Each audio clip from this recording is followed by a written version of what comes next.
तो नमस्कार, वेलकम है आपका आरप्रीत एकेडमिक पे। दोस्तों, हमने पिछली वीडियोस में स्वर, व्यंजन और उससे संबंधित सारे विषयों पे हमने चर्चा कर लिया। अब हम अपनी इस वीडियो में वर्णमाला को संक्षेप में समझेंगे और उनको थोड़ी सी चर्चा उन पे करेंगे ताकि वे परीक्षा की दृष्टि से भी बहुत महत्वपूर्ण इससे प्रश्न बनेंगे। तो दोस्तों ध्यान से देखिएगा और इसको अच्छे से नोट्स कर लीजिएगा। चलते हैं हम वर्णमाला पे।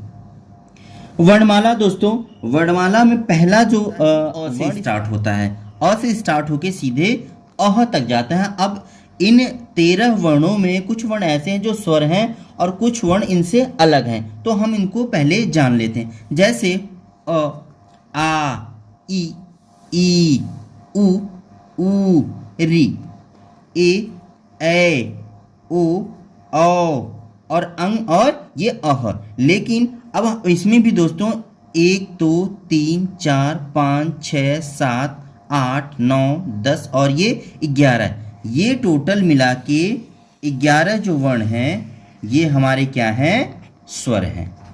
जैसे मैंने पिछली वीडियो में बताया था कि स्वरों की संख्या कितनी है? 11। तो ये हमारे स्वर वर्ण हैं। अब ये दो बचे अंग और अह। इन वर्णों को भी जान लेते हैं। ये भी वर्ण परीक्षा की दृष्टि से बहुत ही महत्वपूर्ण है। अंग को हम अनुस्वार कहते हैं। क्या कहते हैं? अनुस्वार। एग्जाम्पल के तौर पे हम जैसे लिखते हैं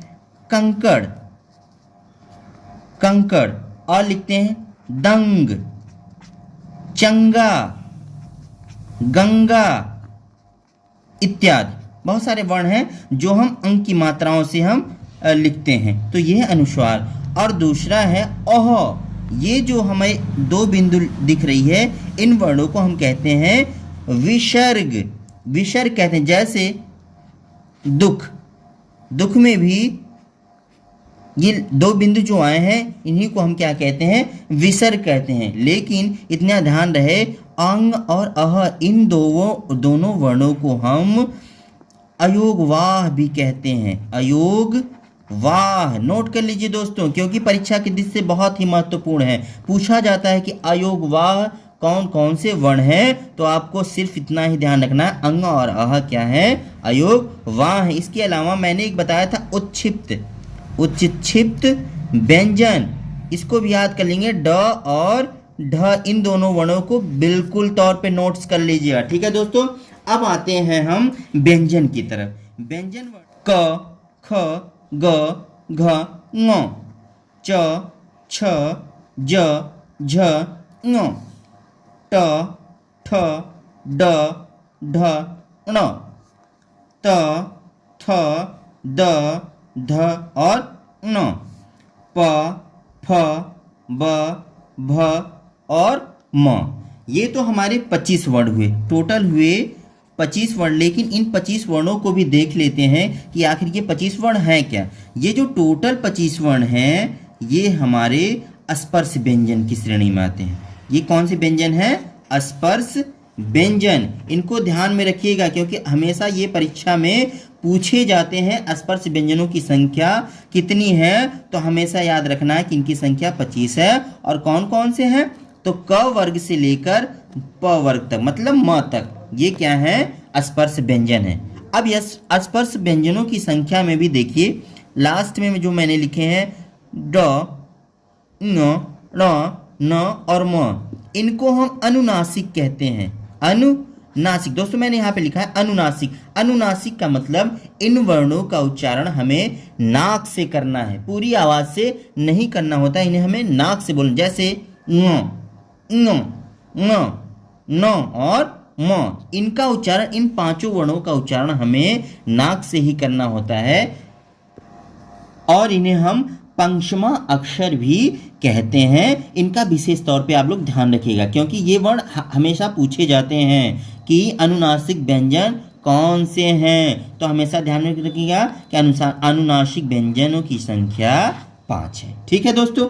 अब हम आते हैं अगले वर्ण की तरफ। अब हमारा अगला व्यंजन है य, र, ल और व। इन चारों वर्णों को अंतःस्थ व्यंजन कहते हैं। जैसा मैंने पिछली वीडियो में बताया है कि अंतःस्थ व्यंजनों की संख्या 4 है। इनको हमेशा दिमाग में बैठा लीजिएगा, ध्यान में रख लीजिए। ठीक है दोस्तों। अब आते हैं अगले वर्ण की तरफ जो है श, श, श और ये ह। इनको हम कहते हैं उष्म व्यंजन। इनको कहते हैं उष्म। उष्म से ही स्पष्ट है कि हमें उष्मा के साथ इन वर्णों को बोलना है। अब इनकी भी संख्या कितनी है? 4 है। इनको भी ऑब्जेक्टिव तौर पे पूछा जाता है कि उष्म व्यंजनों की संख्या कितनी है, या फिर इस तरह से पूछा जाता है कि निम्न में से कौन सा उष्म व्यंजन नहीं है, तो उसमें श दिया रहेगा और बाकी इनमें से वर्ण दे दिया रहेगा। तो आपको ध्यान में रखना है कि उष्म व्यंजनों की संख्या 4 है, जो इस प्रकार है। ठीक है, फिर आते हैं अगले वर्ण की तरफ जो है संयुक्त व्यंजन। मैंने बताया था संयुक्त व्यंजनों की भी संख्या कितनी है? 4 है। क्ष, त्र, ज्ञ और श्र। ये जो 4 वर्ण है वो परस्पर व्यंजन वर्ण के संयोग से बने हैं। जैसे मैंने पिछली वीडियोज में बताया कि छ किन वर्णों से बना है, त्र किन वर्णों से बना है, ज्ञ किस वर्णों से बना है और श्र जो है किन किन वर्णों से मिलकर बना है। ठीक है, फिर आते हैं थोड़े से नोट्स हैं जो इंपॉर्टेंट है परीक्षा, इसको भी हम थोड़ा सा जान लेते हैं। हिंदी वर्णमाला में कुल वर्णों की संख्या कितनी है? 52। ये भी हमेशा पूछा जाता है एग्जाम्पल के तौर पे। जैसे हम ले लेते हैं, कभी कभी एग्जाम में पूछे जाते हैं हिंदी वर्णमाला की संख्या कितनी है, तो कभी कभी 44 दिया रहता है, 33 दिया रहता है, 51 दिया रहता है और ये 52। तो हमें ध्यान में रखना है कि हिंदी वर्णमाला में कुल वर्णों की संख्या कितनी है? 52 है। ठीक है, फिर आते हैं एक प्रश्न और सबसे ज़्यादा पूछा जाता है कि भाषा की सबसे छोटी इकाई क्या है?